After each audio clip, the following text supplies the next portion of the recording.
So, yun po ang hindi ko po masagot.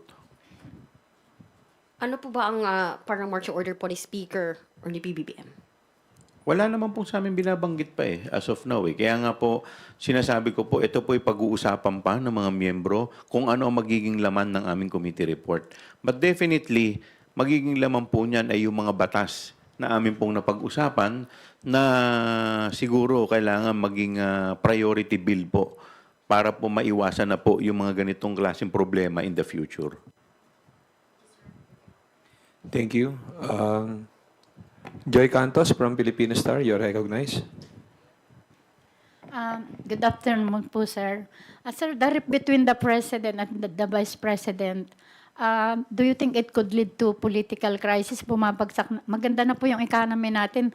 Nagkakaroon na naman po ngayon ng downfall sa investment sa stock market dahil po dyan sa issue na yan.